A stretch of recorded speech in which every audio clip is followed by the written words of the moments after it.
എന്റെ YouTube channel ആദ്യമായിട്ടൊരു live പോവാം. ഹലോ, ഹായ്, നമസ്കാരം.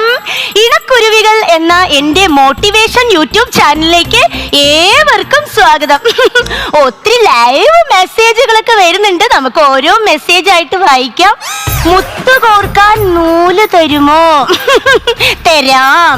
ഞാൻ നിങ്ങളുടെ സ്വന്തം ലക്ഷ്മി സാബു ആണ്. അപ്പൊ ഞാൻ എന്താ പറഞ്ഞു നിർത്തിയത് ഇന്നലെ? സ്നേഹമാണ് അഖില സാരമൂഴിയിൽ എന്നല്ലേ പറഞ്ഞു നിർത്തിയേ? അതിനർത്ഥം ഭാര്യയും ഭർത്താവും തമ്മിൽ എപ്പോഴും നല്ല പൊരുത്തത്തോടെ പോകണം അല്ലേ? ദേ വേറൊരു മെസ്സേജ്. എണീറ്റ് പോടി. ഏതോ ഭക്തനാന്ന് തോന്നുന്നു. സത്യം പറഞ്ഞാൽ എനിക്ക് ചോദ്യം ചോദിക്കാനുള്ളത് ഭാര്യമാരോടാണ്. നിങ്ങളുടെ ഭർത്താക്കന്മാരുടെ കൺതടങ്ങളിൽ എത്ര കറുപ്പുണ്ട് നിങ്ങൾ ചിന്തിച്ചു നോക്കൂ. നിങ്ങളുടെ ഭർത്താവിനെ നിങ്ങൾ ചുംബിച്ചിട്ടുണ്ടോ?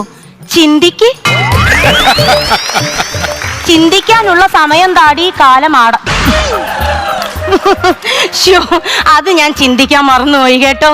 വേറെ മെസ്സേജ് വായിക്കുന്നതിനേക്കാൾ നല്ലത് ഇത് അടച്ചു വെക്കുന്നതാ. Hello hello hello hello hello hello hello hello hello. ഞാൻ പെട്ടെന്ന് ഇതിന്റെ ഉള്ളുന്നാന്ന് വിചാരിച്ചു. നമസ്കാരം. നമസ്കാരം. ഇരിക്കൂട്ടോ. ഞാൻ ഇരുന്നല്ലോ. അല്ല, സാധാരണ ഞങ്ങളോട് വരുമ്പോ ഞാൻ പറയും ഇരിക്കൂന്ന്. സാർ അതിനു മുമ്പേ ചാടി കയറി അങ്ങ് ഇരുന്നു. പിന്നെ ഇരിക്കൂട്ടോന്ന് എനിക്ക് പറയാതിരിക്കാനും വയ്യ. ശീലായി പോയേ. ഇരിക്കൂട്ടോ. എന്താ പ്രശ്നം? ചായ കുടിച്ചോ?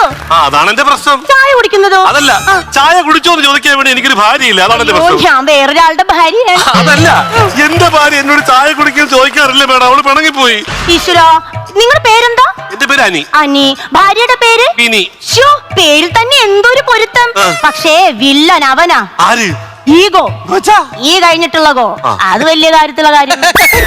അതിനാണല്ലോ എന്നെ പോലുള്ള മോട്ടിവേറ്റർ ഇവിടെ ഇരിക്കുന്നത്. സാബൂട്ടാ ചായ. ചായയുടെ റംബൂട്ടാൻ കഴിക്കാറില്ല. അയ്യോ, റംബൂട്ടാനല്ല, സാബൂട്ടൻ. സാബൂട്ടാ, ഉമ്മറത്തേക്ക് ഒരു ചായ. റെഡി.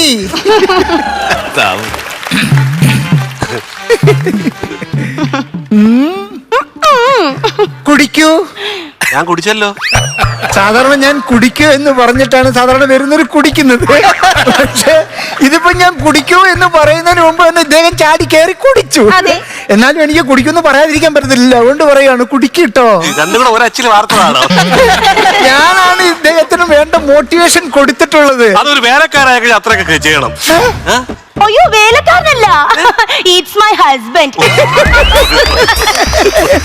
ഞങ്ങൾക്ക് അങ്ങനെയുള്ള വേർതിരിവില്ല. ഞങ്ങൾ അങ്ങനെ ഒരു ബോണ്ട് ഉണ്ട്, ഒരു ഗീവ് ആൻഡ് ടേക്ക്. എല്ലാ കാര്യത്തിലും ഞങ്ങൾക്ക് തുല്യതയാണ്. ഇപ്പൊ ഉദാഹരണത്തിന്, ഇന്ന് ഞാൻ അടുക്കളയിൽ ജോലി ചെയ്യാണെന്ന് വെക്കൂ. ഇദ്ദേഹം ഇവിടെ ഓഫീസിലിരുന്ന് മോട്ടിവേഷൻ കൊടുക്കും. നാളെ ഇദ്ദേഹം ഇവിടെ ഇരുന്ന് മോട്ടിവേഷൻ കൊടുത്തോണ്ടേയിരിക്കും. ഞാൻ അടുക്കളയിൽ ജോലി ചെയ്യും. മനസ്സിലായോ? പക്ഷേ ഞായറാഴ്ച എന്നും പറഞ്ഞൊരു ദിവസം ഉണ്ടെങ്കിൽ എന്നോട് ഇവള് പറയും, തുണി അലക്കണ്ട, അടുക്കളയെ കയറണ്ട, പിന്നെ ഈ വീട് മൊത്തം തുടച്ചു വൃത്തിയാക്കാൻ പറയും. എനിക്ക് വൃത്തിയുടെ കാര്യത്തിൽ ഞങ്ങള് ഭയങ്കര ഇതാണ്. ഇപ്പൊ എന്നെ കുറിച്ച് എന്ത് തോന്നുന്നു? അതെ, പുറത്തുനിന്ന് വരുന്നവർക്ക് തോന്നും ഞാനൊരു കിണയാണെന്ന്. പക്ഷേ അകത്ത് നിന്ന് പുറത്തേക്ക് നോക്കുമ്പോൾ ഞങ്ങൾ ഇണകളാണല്ലേ. നമ്മുടെ യൂട്യൂബ് ചാനലിന്റെ പേരെന്താണ്? ഇണക്കുരുവികൾ.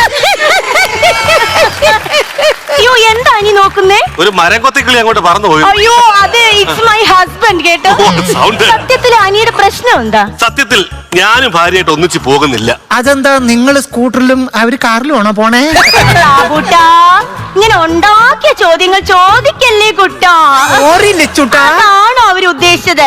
അവര് തമ്മിൽ ഒന്നിച്ച് പോകുന്നില്ല എന്ന്. അതായത് ഞങ്ങൾ തമ്മിലൊരു സ്വരച്ചേർച്ചയില്ല.